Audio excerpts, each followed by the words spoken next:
if you were to encourage somebody else out there to work on something that you're not currently focused on or able to focus on, what do you think other people should be focused on as they're looking to help go beyond this CUDA moat? Ironically, write more CUDA, build more open source CUDA libraries, because once built, and they benefit everyone because we can compile them to the different architectures.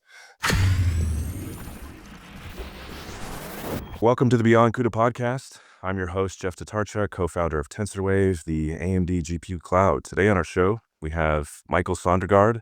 He's the founder and CEO of Spectral Compute, building high-performance, low-latency software to unlock GPUs to truly go beyond CUDA. We're going to dive into what they're building with the Scale toolkit.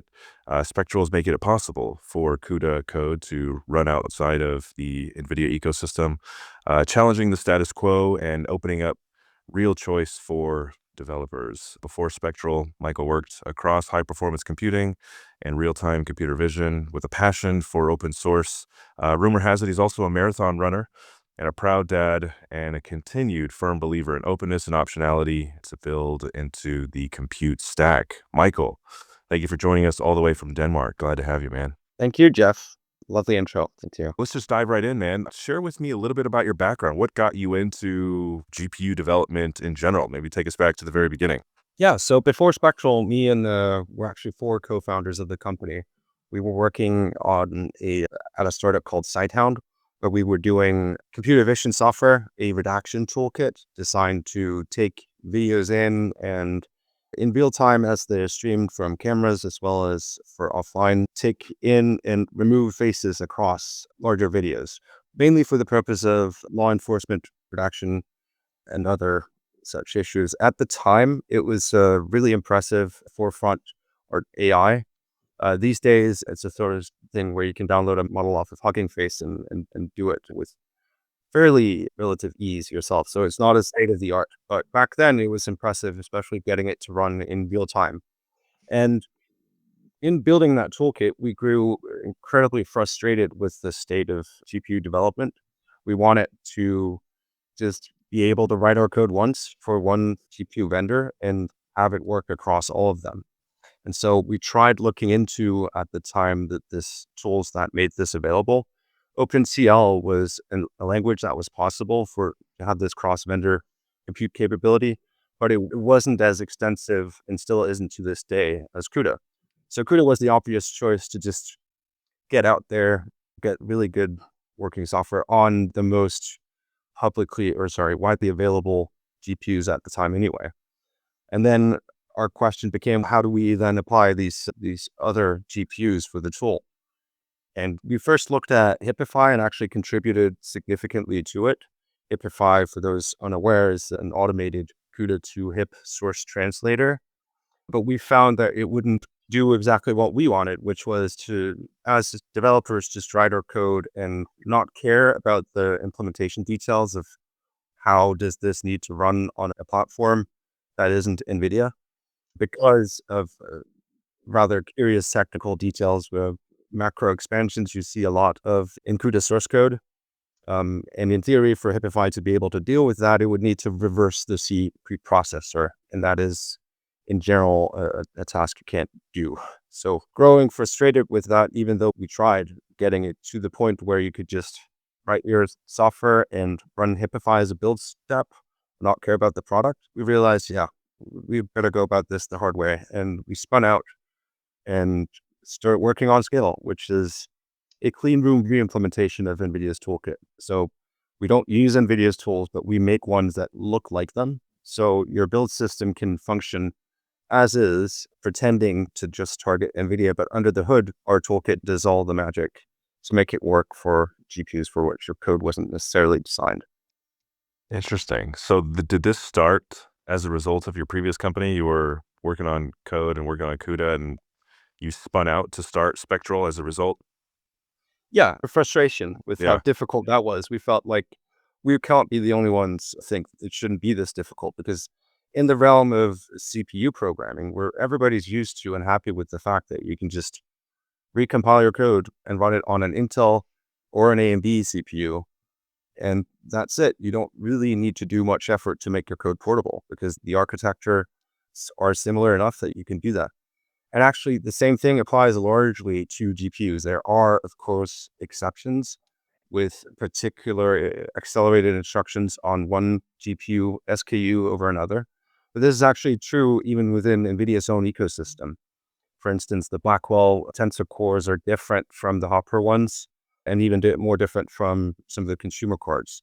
So the compiler, in theory, should be able to deal with all this. And we thought, why hasn't anybody attacked the problem in this way? And just recognize that the de facto way of programming GPUs is CUDA, is the biggest ecosystem out there, has the most libraries, by far the most quality assurance tested software out there of any of them. And in your transition with what you guys have been building at scale, what have you seen have been the biggest technical hurdles that you've been able to overcome with scale?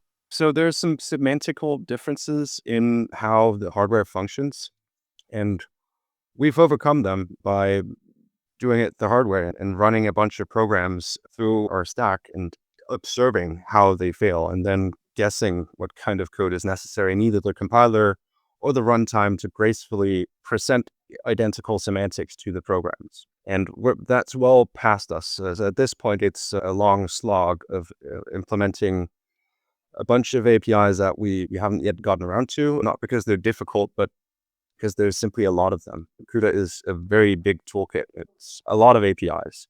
Yeah. Now, in some of the conversations that I've had, I hear people saying like the overcoming the CUDA moat is a large multi-billion-dollar problem. It's a huge amount of resources that have gone into this with the amount of money and time and developers it would take to truly build something equivalent. What do you see as some of the lowest hanging fruit opportunities that should be attacked in the beginning in order to make compute GPU development more accessible? So there's a bunch of libraries out there already that people can just use, and we'd like to see them get more active development in the open. And there's plenty of problem. If people wanted to go about and hipify, that's the sort of the problem statement, right? It's for every single application event and library out there, you would need to go and run hipify, and then to get the final way, if that was the approach to overcome the CUDA moat, an amount of developer work per application, per use case is necessary. And there are a lot of people who have put time into trying to do that. But with our sort of approach, it's do this once and for all at the platform level. Then people can keep just innovating and coming up with new applications and building on what's already in the CUDA ecosystem. There's so much open source CUDA code out there already that's readily available and right for tweaking and tuning for new platforms. Yeah, that makes sense. What are some of the things you're currently focused on at Spectral and with the Scale Toolkit? So with this latest release of Scale, we've released 1.3 just a few weeks ago.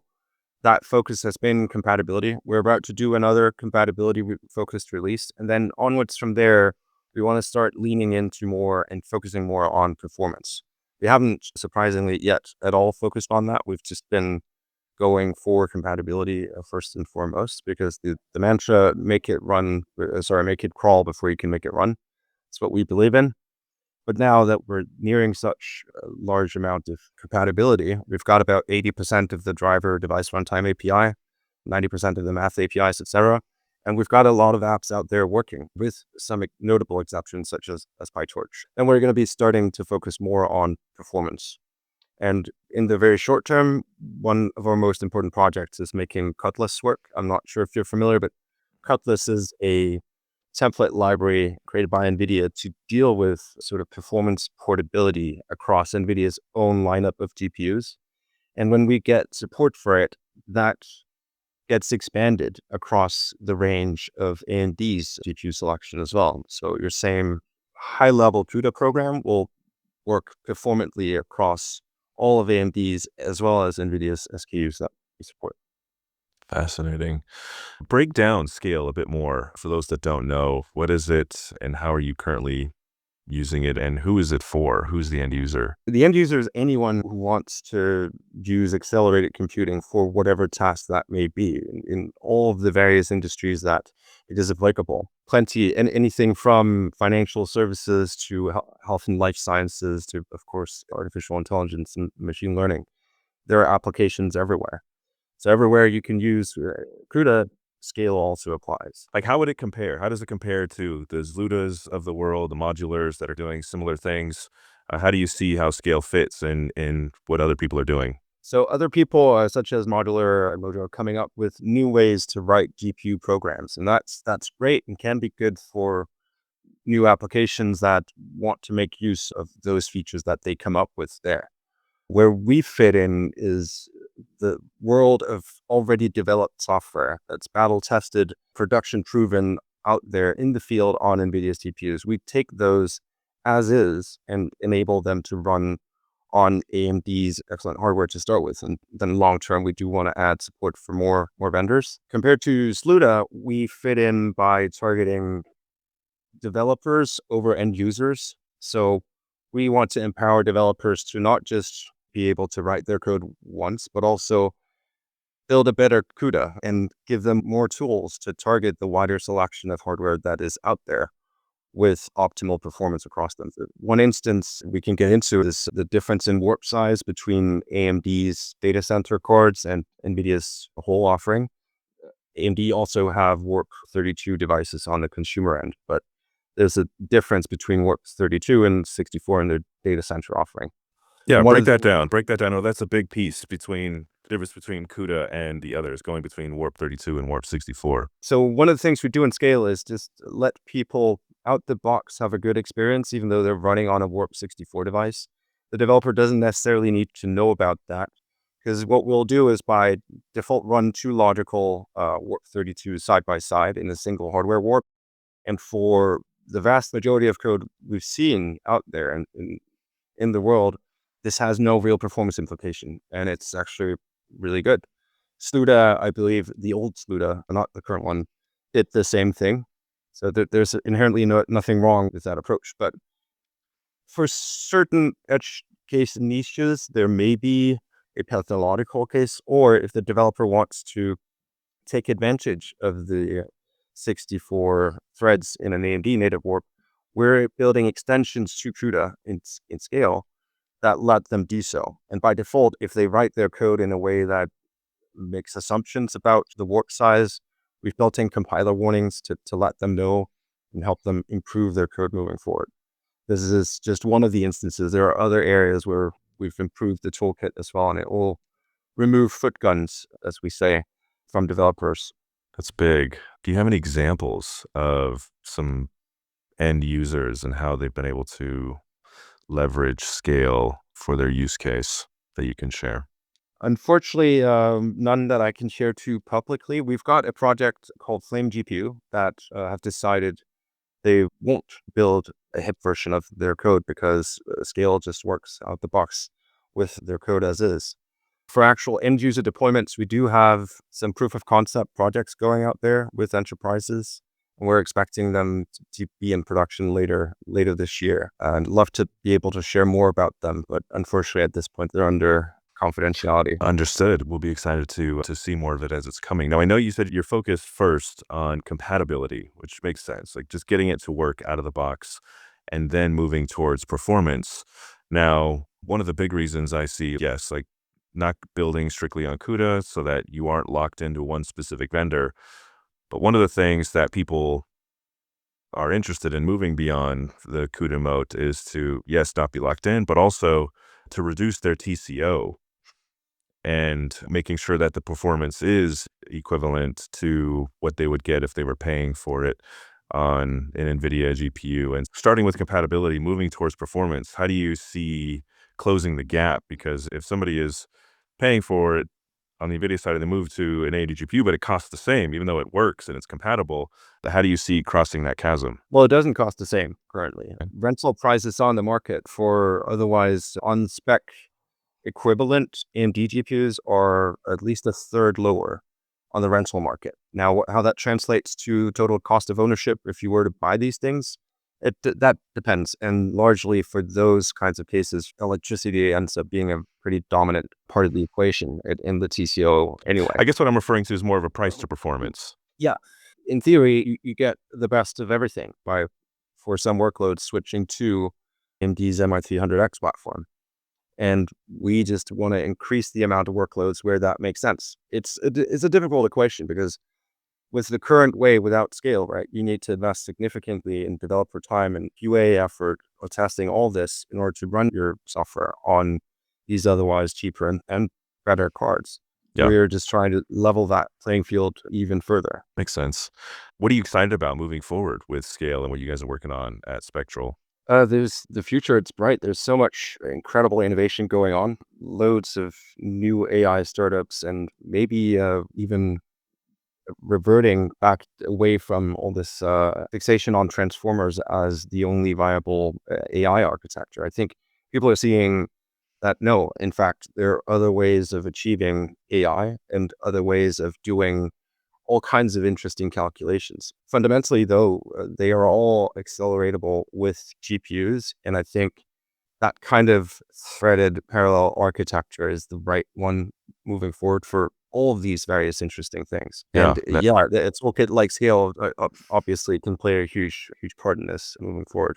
And I'm also excited to see where the hardware goes in the future because these map-mul tensor cores that we've seen in the more recent GPU generations, they can evolve quite significantly yet into new kinds of accelerated computing. yeah, that's a good point. And as we talk to different people on this show, everybody has their theory as to what is the thing that needs to be worked on. Is it the actual architecture? Is it the hardware? Is it which layer of the stack needs to be fixed or tweaked? And it's all within all the different organizations, whether it's Intel, AMD, or NVIDIA. There's all these different varying approaches. If you were to have a silver bullet that you can go in and fix one of the things within the entire stack, what would you focus on first? Well, what we're doing, the software, bringing first and foremost that compatibility so people can switch between the vendors and the platforms without expending significant amounts of effort. Let's get there first, and then we'll get the benefits of that moving forward across all future architectures and future software. And I would add, even if some new software stack comes in and becomes dominant in, say, for instance, AI, let's say in modular, become the dominant AI programming language and platform. That's great, but there's still a whole lot of in production CUDA code out there. Just like our whole financial services industry is completely reliant on two ancient programming languages, or COBOL and a lot of Fortran you see in there too.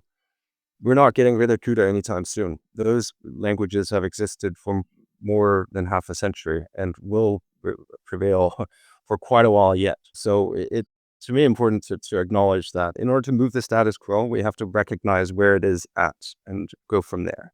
I like that. You know, the whole idea of going beyond CUDA is more than just going beyond the software layer. It's a philosophical, like going outside of a moat and building something that makes something more accessible.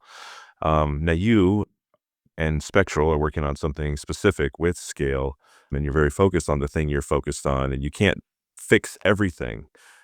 If you were to encourage somebody else out there to work on something that you're not currently focused on or able to focus on, what do you think other people should be focused on as they're looking to help go beyond this CUDA moat? Ironically, write more CUDA, build more open source CUDA libraries, because once built, and they benefit everyone because we can compile them to the different architectures. So we'd really like to see collaboration on open source versions of the various CUDA-X libraries, CUDNN, CUFFT, all these various things. We'd love to see open source collaboration and improvement of those libraries and tools.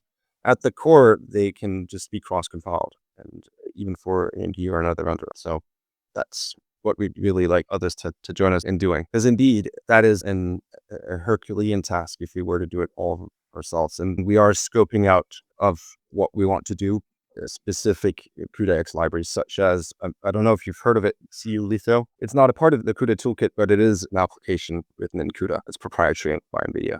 So getting more developers to build open source CUDA libraries is a big piece to this. How are you using AI in this? We're seeing a lot of people that are developing models and fine-tuning models that can kick out their own kernels and different things to help solve this problem. Are you guys using AI at all to help develop some of the stuff that you're working on? And if so, how?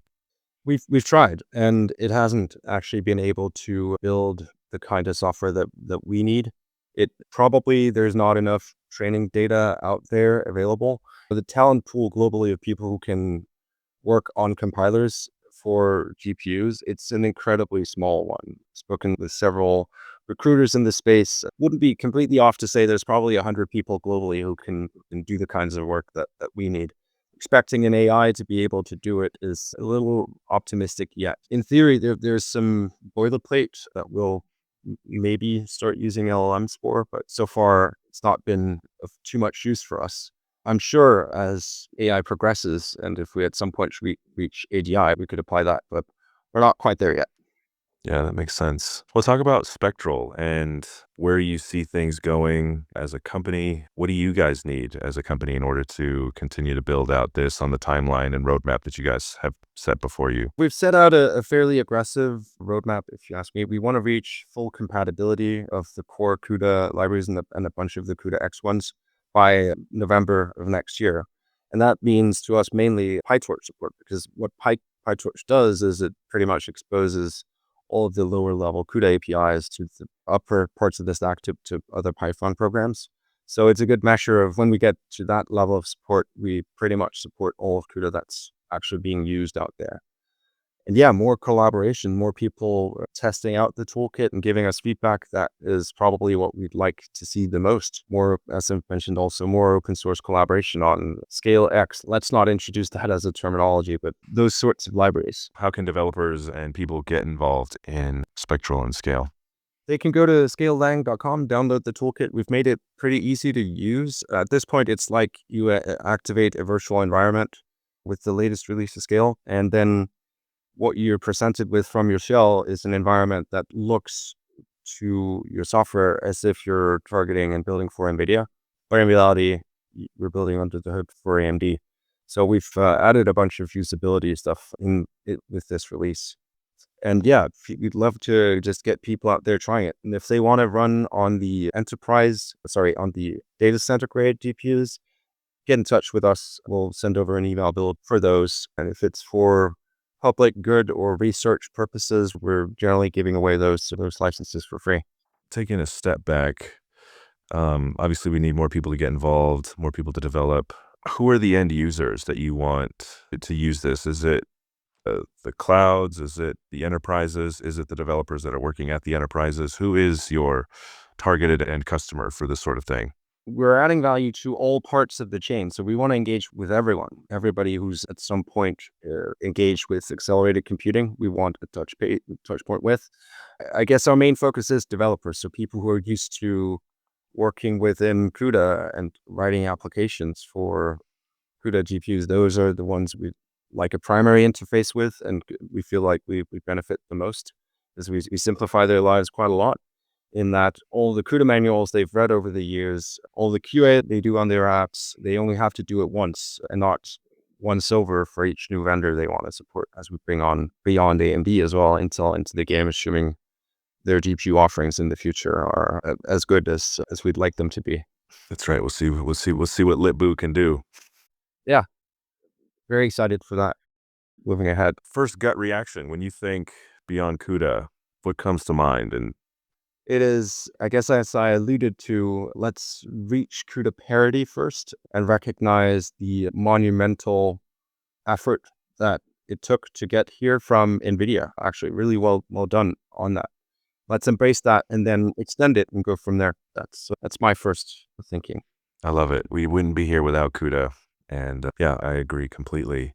Michael, man, I appreciate you coming on and sharing your story at what you're doing at Spectral and the project you're working on at Scale. If anybody's listening, please go and check it out and support. Was there anything else you'd like to share that we might have left out? I think that's all for me. Thank you for your time. Awesome. Thank you, Michael. I appreciate it, man.